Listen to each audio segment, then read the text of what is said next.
really pleased to be here. I'm pleased to be speaking at a PwC location in front of a PwC sign. When I first got interested in the idea of structured government finance data, I came across a 2008 report that was co-authored by folks from PwC and the AGA on applying XBRL to public sector disclosure. So 16 years later, I'm pleased to be in front of a PwC mic. Also, I noticed that this building is the home of CIBC, where I used to work in the 1990s, and which pioneered the idea of using quantitative financial metrics to analyze the credit quality of various types of entities. So before that, the industry was very heavily reliant on qualitative analysis and on rating agencies. And CIBC and others proved that by looking at financial ratios and other statistics, you could actually do better. So when I left industry and started to do research on the financial state of state and local governments, I started to look for quantitative indicators and found it very difficult to come across them. The interesting thing about credit quality in this sector is that general obligation defaults specifically and all kinds of defaults generally in this sector are extremely rare, but they occur in waves. And so being able to predict those waves and then determining who might get drowned by that wave is very important, but it's also very difficult because you have to look back through dozens or even hundreds of years of data. And so it was fortunate for me when I started my research to find that the federal government has been collecting data on state and local government finance for an incredibly long time. One of the first waves of financial distress happened in the 1830s and 1840s when a number of states defaulted on their bonds. There was no concept of municipal bankruptcy back then. And amazingly, I found an 1842 congressional report that contained 600 pages of very detailed financial data that had been laboriously compiled by a Maryland congressman. Since 1850, the Census Bureau has been systematically collecting and publishing state and local financial statistics. That effort arguably peaked with the 1932 Census of Governments, which contained dozens of financial data points on thousands of governmental units in a 2009-page book available to the general public for the princely amount of $2.50, a real accomplishment for transparency all the way back in 1932. The compilation was especially impressive when we consider the fact that there was no internet and no electronic computer technology available to the census team. Although Depression-era budget cuts compelled the downsizing of this effort, it continues to this day, as Steve Owens will discuss later. As federal aid to state and local governments increased in the post-World War II era, there was a greater need for federal agencies to collect data that would support grant-making and oversight activities. In 1984, Congress passed the Single Audit Act, which required states and local governments spending more than $100,000 of federal funds to file audited financial statements and other disclosures necessary to support agency oversight. Over time, nonprofit grantees were added and the spending threshold was raised to today's level of $750,000. The Census Bureau acted as a collection hub for single audit disclosure and put some of the information online when it launched the Federal Audit Clearinghouse way back in 1998. For independent researchers like me, unfortunately, the value of the FAC was limited by the fact that audited financial statements themselves were not included in the clearinghouse. However, that changed in 2016 when the Obama-era Office of Management and Budget required publication of PDF financial reporting packages on the FAC. In addition to the audited financial statements, we could also review each entity's Statement of Expenditures of Financial Awards, or the SEFA, and its Statement of Findings and Questioned Costs. But while federal agencies and independent researchers now had access to about 40,000 annual state, local, and nonprofit financial disclosures, the audited financials remained in PDF form, making data acquisition and peer comparison and default prediction much more difficult. In 2009, Congress passed the Grant Reporting Efficiency and Agreements Transparency, or GREAT Act, and I guarantee you I had to look that up about 3 times before I included it in these written remarks, which, among other things, mandated the transition of federal financial reporting packages on the FAC from PDF to machine-readable format. So, a lot of our discussion here, or most of our discussion, is around the FDTA. There's actually another law that covers not only municipal bond issuers, but really all significant entities, on anyone that expends more than $750,000 of federal funds. Unfortunately, this auditing aspect of the GREAT Act has not been implemented, with responsible agencies including OMB and HHS missing key milestones. Although this may be partially attributable to the pandemic, we're still seeing a lack of movement coming out of the crisis. Meanwhile, OMB transferred responsibility for the FAC from Census to the General Services Administration. GSA has now completely rewritten the FAC platform in a welcome way, using an open source technology and implementing an easy-to-use application programming interface for researchers. But we have yet to see meaningful progress towards digitizing the audited financial reports. So we're going to start out with our first 2 speakers talking about the grant reporting aspect of it. I've already mentioned Steve Owens, who'll go third. Steve is the public sector specialist for Economy-Wide Statistics Division at the U.S. Census Bureau. Our first 2 speakers are Mark Priebe, who is the National Single Audit Coordinator at the Office of the Inspector General for the Department of Education, and then he'll be followed by Peter Del Toro, Assistant Director, Strategic Issues of the Government Accountability Office. So we'll start with Mark. Mark said, my name is Mark Priebe, the Director of the Non-Federal Audit Team at the Department of Education, Office of Inspector General. And my role is basically audit quality for the most part, around single audits and for-profit entities as well. So all the for-profit schools that you see, barber schools, beautician schools, and so on and so forth that are for-profit, my team manages the audit quality for those as well. So along the lines of the GREAT Act and receiving the single audit data in electronic format and readable format in XBRL, to me, it's important because we use that data not only to monitor the grantees, monitor how the department is changing regulations and rules in relation to single audit data that they get. We also use that information on the audit side to review the department programs and so on and so forth. Do you want to stop there? You want to? Sure. Okay. Okay. So introduction part. Peter studied it in some detail, so let's Sure. turn it over to Peter. So my name is Peter Del Toro. I'm Assistant Director of Strategic Issues at GAO. I was asked to talk a little bit about a study we published at the beginning of this year, looking at implementation of the GREAT Act. And I think there's some things that can be learned from both GREAT Act implementation, or maybe lack of it, and potential future implementation of related legislation. And also looking back to the Data Act, the Digital Accountability and Transparency Act, there are also some lessons there as well. But I wanted to step back a minute and talk a little bit about why we should care about GREAT Act implementation. Basically, the GREAT Act requires reporting and standardization of grant data. And grants are important, right? I mean, last year, 2022, $1.2 trillion was spent by the federal government in grants. That's 19% of the entire federal outlay, okay? So it's huge. And the GREAT Act had a number of goals. One of them was transparency, and one of them was reduction of a burden, basically to make things easier on state and local governments. And the thought was that you could standardize the way information was required. Then, a state and local government that has grants from multiple agencies or multiple programs can, do it in a standardized way.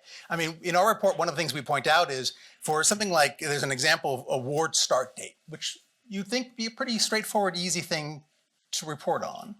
Some agencies interpreted the award start date as the date that the agency signed off on the award.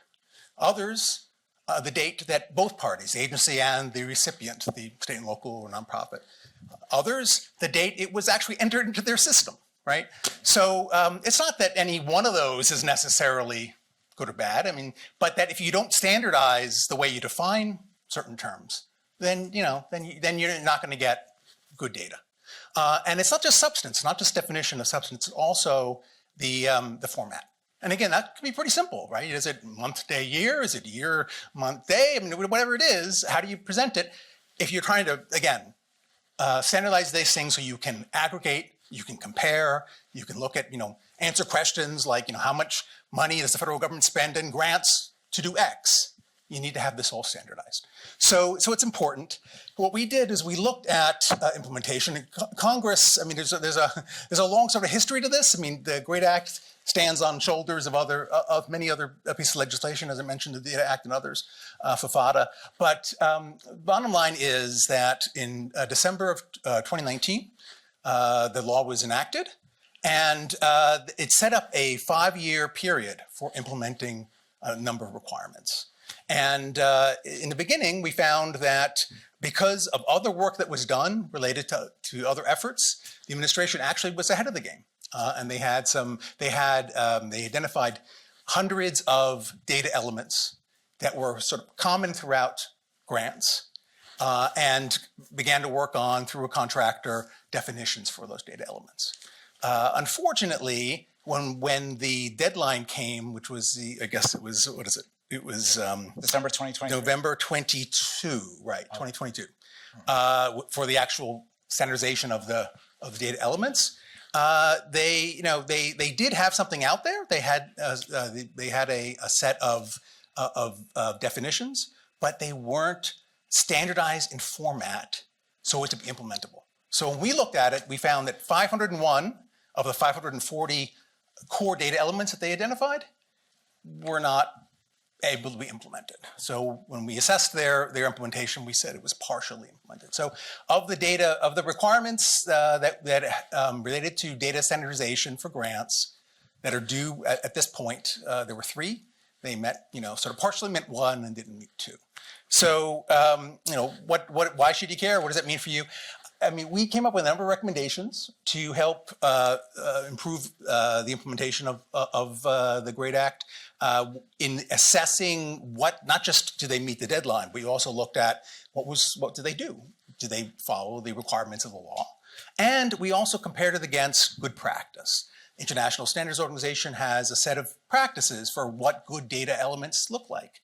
And we looked at that and assessed it. So again, happy to have you read the report for the details. I know we have a lot we want to cover, but I would just say that among the sort of recommendations we had and the next steps, we recommended that HHS and OMB take this next step of making a common format. So for the definitions that they did identify, make sure that they are standardized in a way that you can implement them in a machine-readable format, as Mark said. That's sort of key, right? I mean, that's sort of what we're about. That was one. Second thing was to look at a good practice and not try to reinvent the wheel. Build on that, follow the good practices to the degree you could. And then 2 others are relevant, I think there's a theme in the conversation we've had so far today about engaging key stakeholders. I mean, states and locals, if this is ultimately going to come down to them and ultimately help them, you should probably talk to them and see what their thoughts and feelings are. And the administration did that pretty well early on, but in our review, we talked with a lot of state and locals. They haven't heard anything for quite some time. So keep that engagement going. Think of a plan, a structured, intentional way to engage state and locals. And then finally, think about how you can engage Congress, because my agency works for Congress, and when we talked to Congress, they weren't hearing anything from the administration on this for a while. I had a lot of basic questions. So that's sort of, I think it gives you a sense of sort of where we are and where we need to be, or next steps for GREAT Act implementation. Great. If you have any questions, definitely put them into the Slido, and I'll be able to read some of them off. And now we'll turn it over to Steve. Okay, I'm here more to talk about the FDTA than the GREAT Act. Mark did a pretty good introduction about why this is relevant to the census, so you don't have to ask me what everybody else asked me at parties is what do you do the other 9 years. We do a full census of government. So when Mark was originally recruiting me for this, he flashed up that 1932 report with the 2009 pages. And so I decided to dip back a little bit into census history, and I found kind of an interesting fact. I don't know if Emily's still here, but apparently a Census Bureau employee was instrumental in the establishment of GFOA. A guy by the name of LeGrand Powers, who invented a superior tabulation machine. Now, granted, this was in the very early 1900s. That was especially suited for accounting, and I don't have the whole backstory to this. He may have marketed it, etc. But the Municipal Finance Officers Association, which later became GFOA, was established in 1906 based on a lot of his work. He later went on to found what was a precursor of the Unisys Corporation. So just a little tidbit for the day. So how does the Census Bureau use state and local government financial data, and how do we use financial reports? And going back into history, we used to have an army of accountants who would literally go into state and local finance offices, get their transactional voucher data, and manually code it all up, tabulate it, send it back to the offices. And this actually, when I started my career at Census a little over 30 years ago, I was seeing the last vestiges of this. In fact, we have the last accountant we hired who's still kind of hanging on after 30-some years. But then financial reporting became much more standardized. And we started to assemble a library of printed financial reports. And we actually had 2 rooms in an office building dedicated to it, 2 part-time librarians. We're still on some of those mailing lists, and we get these reports from state and local governments addressed to people who have long since retired. Mail was piling up during the pandemic, so we had to send somebody out every month to pick it up. And then the internet hit, and we started using financial reports from the internet, because we could pick them up there. And this is what I call our tree killing phase, and old habits die hard, because what would our analysts who are used to using the printed reports do? They'd immediately print them off the internet, go out to the printer, and physically mark them up like they'd always been doing. Well, thanks to some work I was doing, and I think the pandemic finally solidified this, we're actually now marking up PDFs. So we're getting technologically more advanced, but we really make most use of administrative records data. We're not after the data in the financial reports for the most part. We're after the precursor to the data that goes into the financial reports. I mean, it's great if a government publishes a financial report and they say, okay, here's what we spent on public safety. But what we want to know for our surveys is, okay, how much of that was police? How much of it was fire? How much of that was current expenditure? How much of that was capital expenditure? And in general, you're not going to get that from a financial report. But what I will say is having a financial report is better than nothing.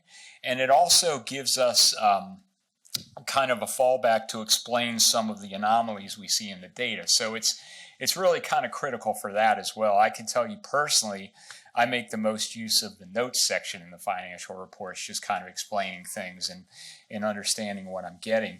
And I've told Mark before that financial reports are our response of last resort, really for 2 reasons. One of what we're here for today is that difficulty in getting the data, extracting the data from them. And I think the FDTA could go a long way in kind of helping to solve that. If I'm from the Census Bureau, so I'd be remiss if I didn't throw some statistics at you today. So I'm going to do that. I will say that we get, if I look at our state and our local government data, well, our state and local government data collectively, we get 95% of it from administrative records. Now, what do I mean by administrative records? I'm not talking about financial reports. I'm talking about we will go out and we'll get APIs from the various states. We'll get a dump from their accounting system. We get that for 49 states. I'm not even going to call out the other one. They're useless. And we get it. You all know who I'm talking about. They've had problems even issuing a financial report lately. And we also get that for some of the large cities and counties as well. And we basically tap into their financial systems. And it's great. We do kind of a one-time crosswalking for our purposes, and then it just becomes a maintenance task year after year. Oh, you've got a new fund, you've got a new object, you've got a new account. We can just kind of go through, and it really saves us a lot of work having set those up initially and partnering with the states. We'll also, as far as administrative data goes, use things like what the state of Michigan is doing for its local governments. So, the state of Michigan, I know they're going into XBRL, but we've been partnering with them for decades now on getting the data for their local governments, and they dump an electronic file on us every year. We crosswalk it into our system. Everybody's happy, high response rate, et cetera. So here's where the statistics come in. So I'm just looking at our state data. State government data is pretty much 100% administrative records. Our local government data, off the top, without even looking at a financial report, 82% administrative records because of the arrangements we have with states like Michigan and some of the larger cities and counties. So 18%, and so we're trying to collect 18% of the data by going directly to the governments themselves. Now what happens there? So out of that, 37% of those governments that we canvass actually give us a response. They give us some usable financial data. Another 36%, we actually go to financial reports to get data. And then the remaining 26%, we make up. We use a process called imputation. It's really ugly. You would not, if you were from a city or county and you didn't respond and you wanted to see what we were publishing, you would often not recognize your own government. So essentially, we're using financial reports to pick up 6.6% of our local government data. So I went and asked the section chief of our local government area, you've got a little team of analysts there. How much of their time do they spend? And I'm not talking about analyzing financial reports. I'm talking about literally going through financial reports, pulling numbers, keying the data, classifying, et cetera. I said, how much of their time do they spend doing that? He said about 70%. And I'm thinking, whoa. I'm like, so you got this small team of analysts. They're already processing this administrative records data, everything else. They're handling the whole shebang. And yet they spend 70% of their time to deal with this 6.6% of data that we pull from financial reports. I'm thinking, what could we do with that time if we could get it back? And we could produce better statistics. We could do special studies. There are just so much that we could do with that right now our hands are tied because we have to get minimum response rates so that we could actually publish data. So, if I know one of the questions for the previous panel was, what would your ideal look like with the FDTA? Ours would be a universal API covering all state and local governments with uniform taxonomy. And that's the pie in the sky. I think what we would settle for is something where we could go and basically pull any state or local jurisdiction offline in a machine-readable format. We would write the translation software on our end. And I think that's something we could reasonably expect. And that would save us quite a bit of time and labor. Great. Can I just clarify, when you, for those 6% of governments where you use the ACFR, I think you once told me that you specifically look at the budget to actual comparison schedule. Can you just confirm or elaborate on that? Sure. So that's where it comes in, where I was speaking before about the financial reports not having enough functional and object detail for us. So oftentimes, we'll look at something and let's say they'll report their expenditures for their sheriff. Okay, so how much of that was law enforcement? How much of that was courts? How much of that was jails? We will go back maybe into their budget and say, if they have budget actuals, great. If they, with Washington, D.C., when they were under the Financial Control Board, we couldn't get anything out of them. We couldn't get a financial report out of them. So we actually went and we used their budget actuals to kind of assemble financial report. We have to do that for the 50th state as well, unfortunately. I have a feeling that's the state that I'm from. I just had to say one other thing. I really appreciated some of your historical information. When I was writing up my remarks, I was saying that in 1932 they did not have the advantage of electronic computing technology, and I underlined the word electronic because I know that in 1890 the census pioneered the use of a computer. And I'm just assuming it was an electronic computer, but maybe... Yeah, they were mechanical. I actually saw a picture of Power's tabulation machine, and it's... we had a guy by the name of Herman Hollerith who actually was the founder of IBM, who did the first one in the 1900 census, and then, a lot of copycats and improvements came along after that before we, finally got into the electronic age. A great walk through history. So let me give... Mark Prevey a chance to elaborate. So the Department of Education, I know that you have systems outside of the single audit process where you collect data. You obviously get data from the single audits. Give us more of an idea about what data you're collecting and exactly how you're using it and what are the challenges that you're facing. So if you're referring to more like PEPs and... Yeah. Okay, so... so annual financial statements and all the records and information that LEAs and SEAs have to submit to the department is housed basically in the PEPS system. It is available. Some of it is available publicly, some of it internally only. But it's like everything else, it's a very manual process. So it's coming over electronically, but other stuff's coming over in PDFs, and then you have to use bots and scrubbers and that to pull the information from a PDF. And then certain things, if they come out, in an error process, then you have somebody that's manually keying it in. Then you have a lot of data issues, data errors, and that kind of stuff. So it's never 100% reliable.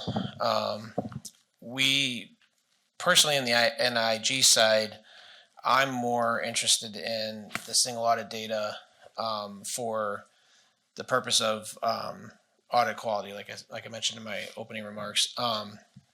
So what I do is I'm looking at the audit reports and trying to assess the entity's overall financial stability based on their single audit, and then we're also looking at the auditor's work to make sure that they're following the rules and regulations that we establish.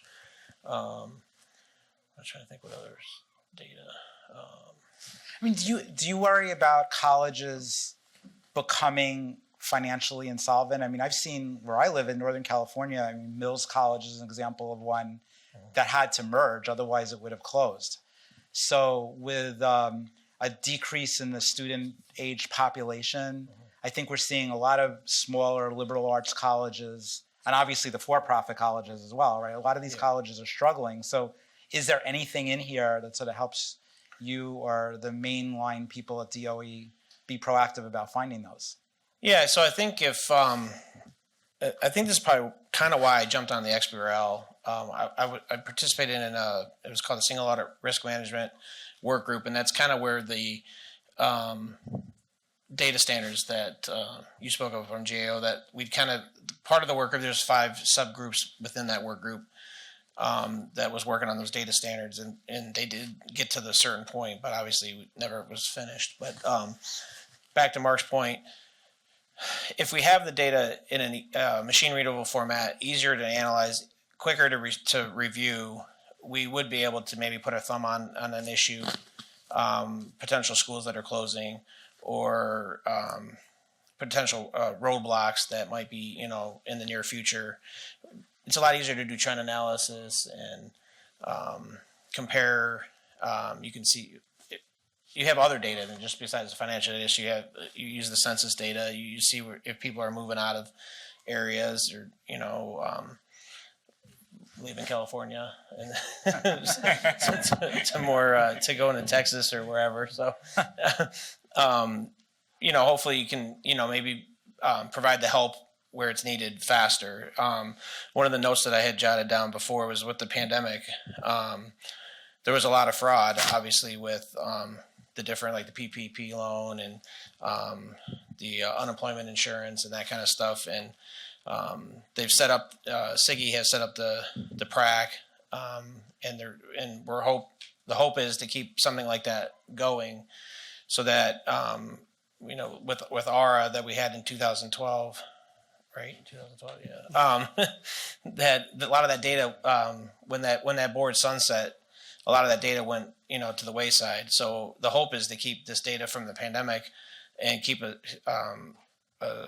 program or a set of people within SIGI, which is keep that data available and keep it going and keep adding to it and keep it up to date, so that way, in the event of the next pandemic or the next national emergency, we can better target where that money goes, and we can follow the money, and we hopefully by doing that we'll reduce the amount of fraud. Yeah, that reminds me. So there was a website called, I think, recovery.gov that ARRA authorized, and it was updated for a few years, and then around, 2017 or so, it just sort of disappeared. Yeah. And you have to go to the Wayback Machine to see it now. Yeah. Yep. All right. So a couple of questions for Peter. You mentioned the federal data standards that were developed. I think it's part of the president's management agenda in the previous administration, and then continued in the current administration. So one complaint I have about them, which I'm interested in getting your feedback on, is that they don't include anything from the audited financial statements. They basically include stuff from the grants process and the CFA, but nothing really from financial statements. Do you share that concern? And if so, what would you see as steps forward to enlarging those standards? So I can tell you what OMB's response would be to that, and they would say it's an iterative process and it can always be added to.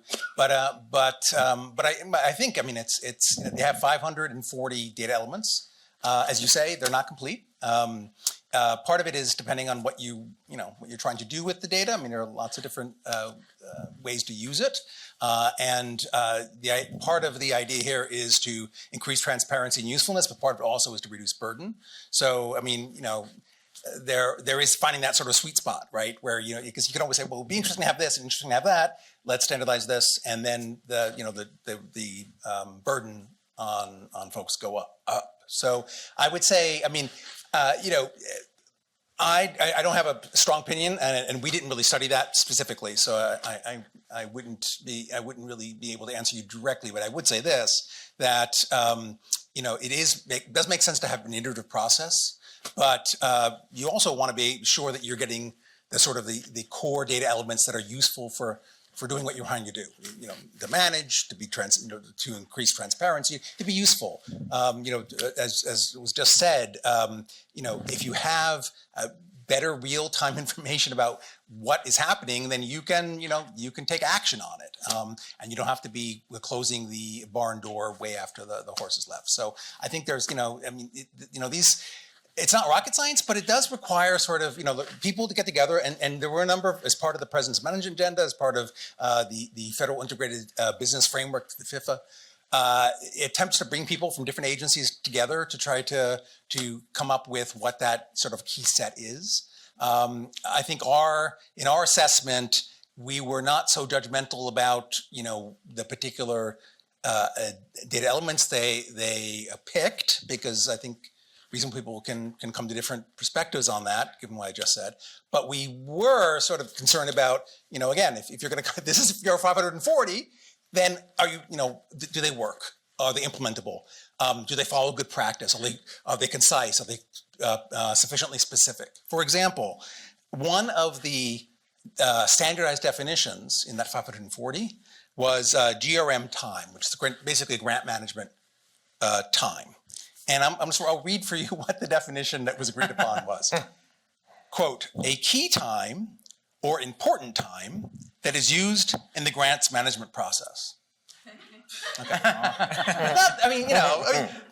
Yes, but what? And to be fair, what it was that was a placeholder, because it had links to a bunch of other sub-data elements. But the point is that the decision wasn't made about what you're standardizing and had it sufficiently specific to be sort of useful and implementable. So if you're trying to go from information to useful data that you can do something with, you can audit to, you can report on, you've got to make those judgments and decisions.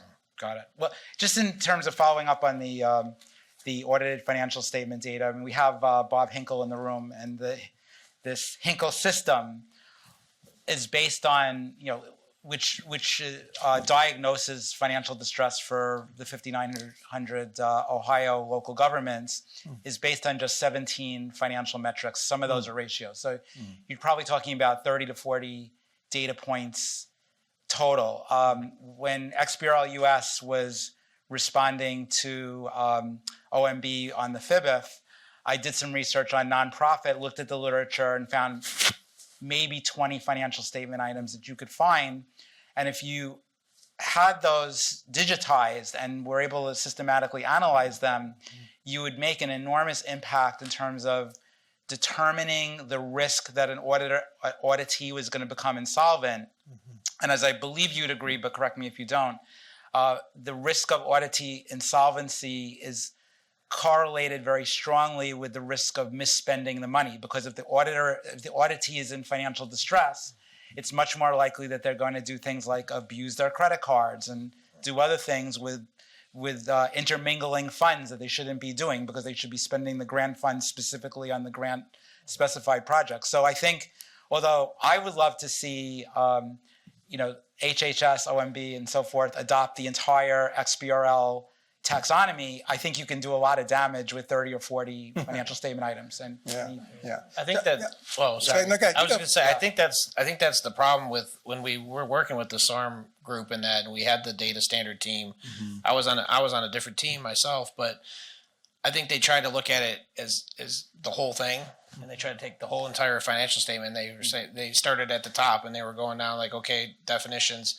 We had maybe representation of 5 or 6 agencies on that particular group. So, I mean, how many agencies are out there and how many are, relying on financial statements? So you would get consensus with 5, but then when it went out to the whole group, you'd get a bunch of information back that either, didn't coincide with what they agreed on. So then it just became an unmanageable task. And people kind of threw their hands up and gave up. Whereas I think what Mark's saying is if we took that approach and kind of like took pieces of it and eventually built on it over the years, I think that would be a better approach. And maybe that's something we need to take back as federal employees. And I don't know if it's, just putting the bug in OMB's ear or, I mean, it probably comes better from GAO, but they always love to hear from us. yeah. So Peter, I've got a softball for you before I toss you into the hard ball. Okay. What was the name of the GAO report that you were referring to? If you guys want to look it up, Yes. it's GAO-24-106-164. Yeah, that's the name. I remember my reports by numbers, but that's the easiest way to find it on the web, and you can find it anywhere. That's the easiest way. Yep. So one thing, and don't tell my employers back down in Washington, D.C., because of course I'm a libertarian and I'm against government spending, but it seems to me that one of the barriers to implementing the GREAT Act is the lack of an appropriation that occurred when the GREAT Act was passed.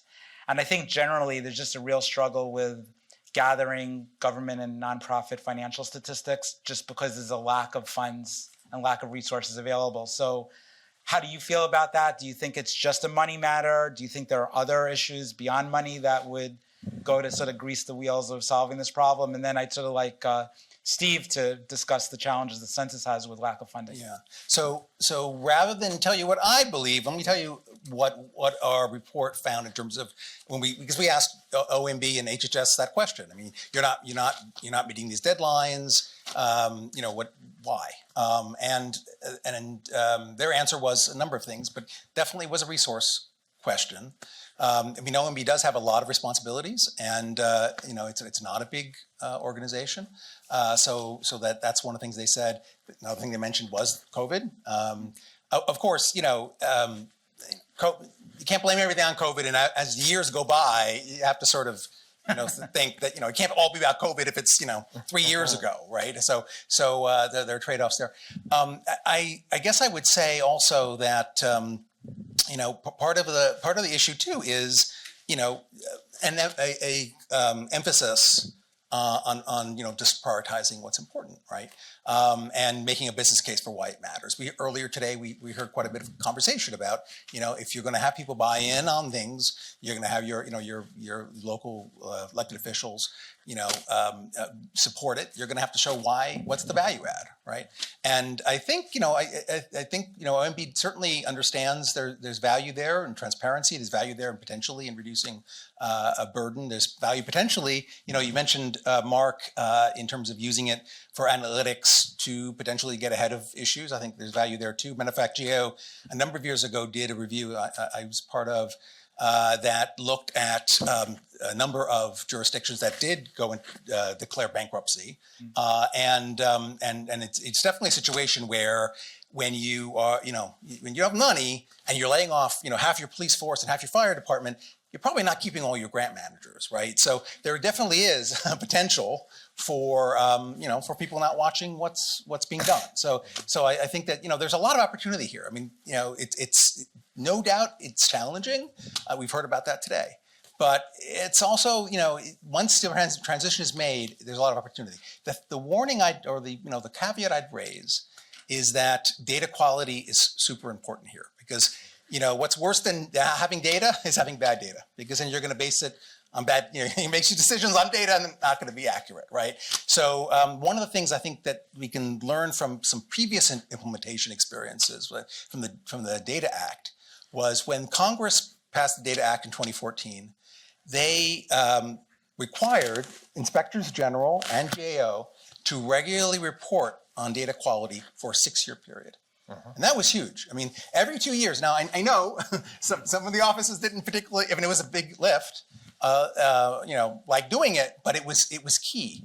And matter of fact, every inspector general had to do a projectable data review of data quality of what these, what was being reported on USA spending every 2 years. And then what we did for the first 2 cycles was we did a projectable sample of data that's being reported in USA spending versus the administrative records or the source records for all of government.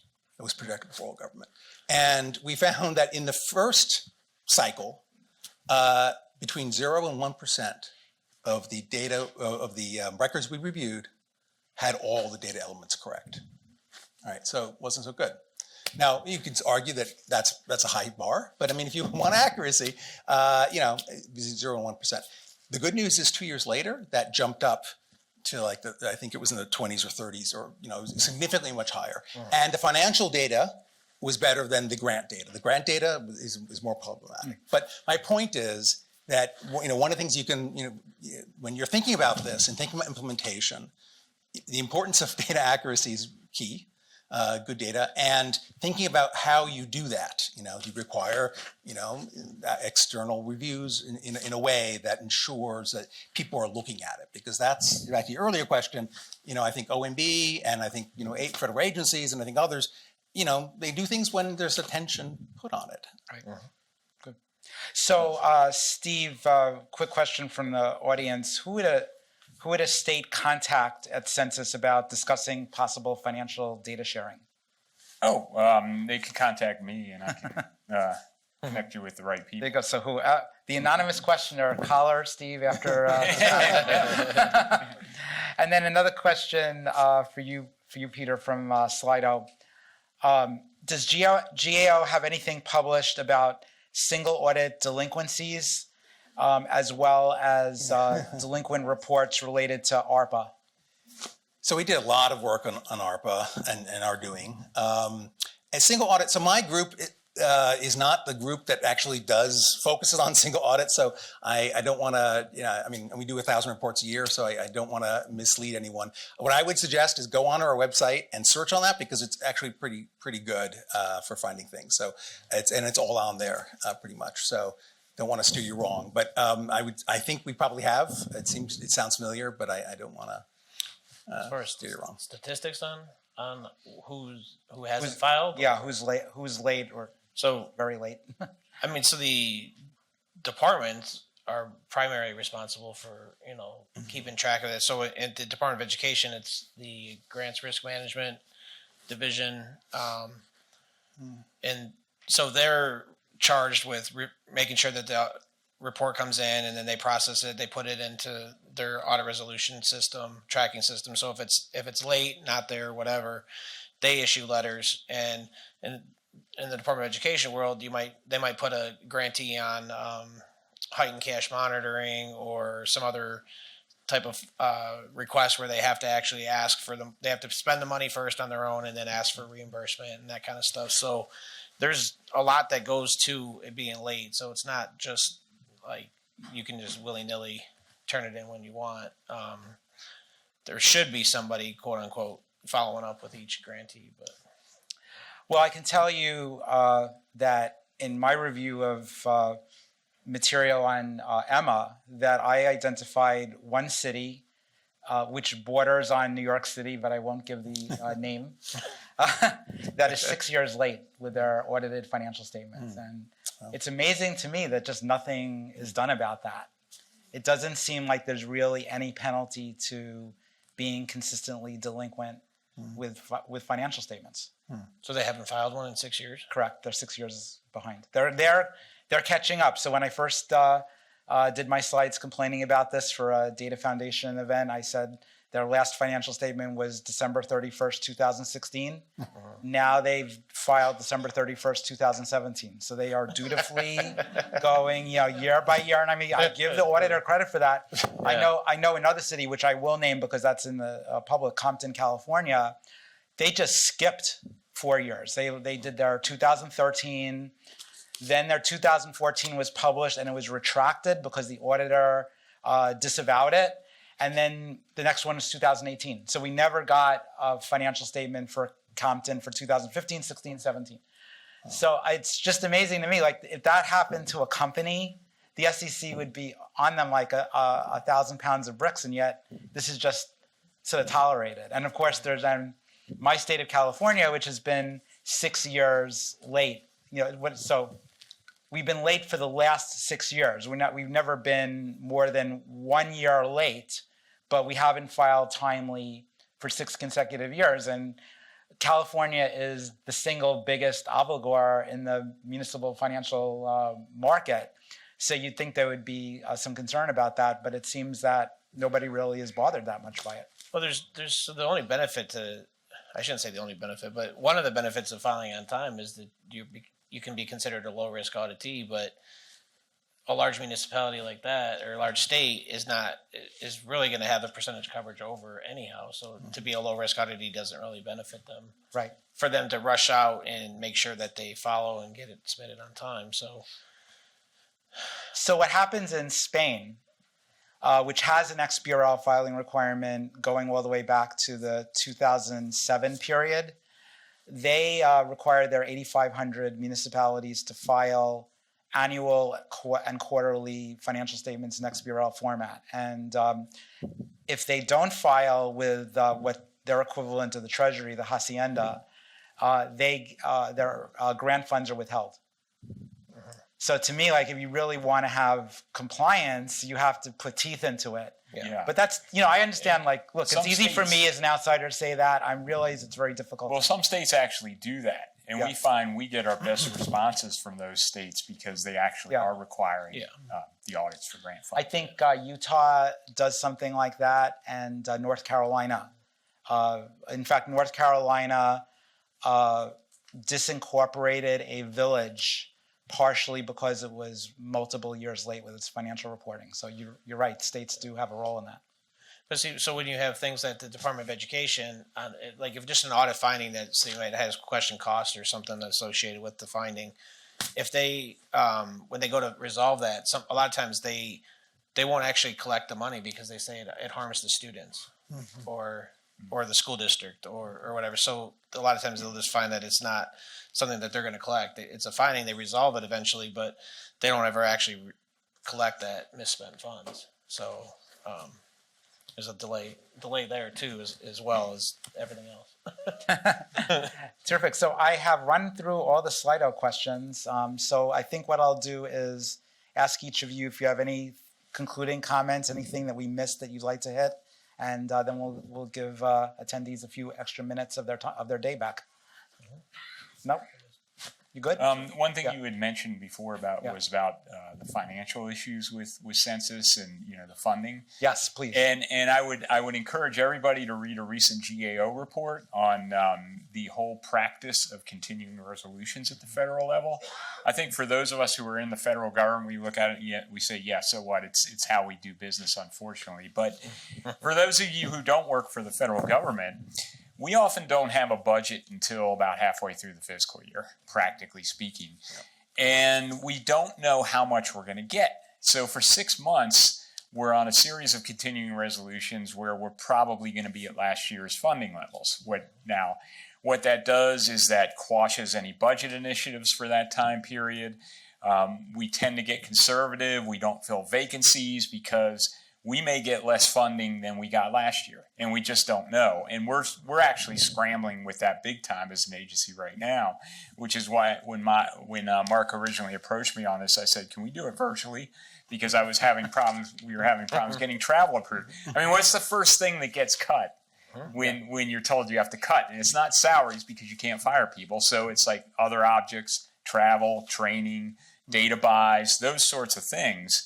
And it really, every year it's the same song and dance, and it just sets us back and really, not just the Census Bureau, but I would say pretty much every government. Do any of you know, I think at least 18 or 20 years that we've had a continuing resolution. When was the last time we actually did regular order? 1993. It was in the Clinton. first So Clinton 30 years. So administration. it's been 30 years where we have not had a regular order. It was the first Clinton administration that had a balanced budget. Yeah. So I have a very controversial suggestion for that, which none of my friends like, but I'd be interested in hearing what you think. Many states use biennial budgeting. So it looks like in the federal government, Congress just can't get it together in the 4 or 5 months from the time the president's budget comes out to the end of the fiscal year.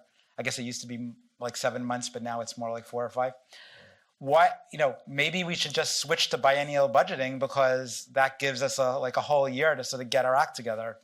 So, Mark, I have a better idea. Sense, though. You've got a better idea. I have a better idea. There are some countries, and Yes. I kid you not, where if their legislature doesn't pass a budget, they're all out of office. There you go.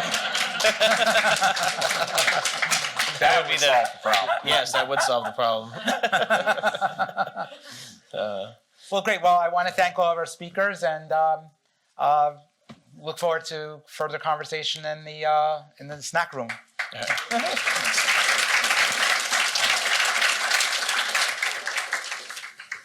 So I think our next panel will be at 4:30.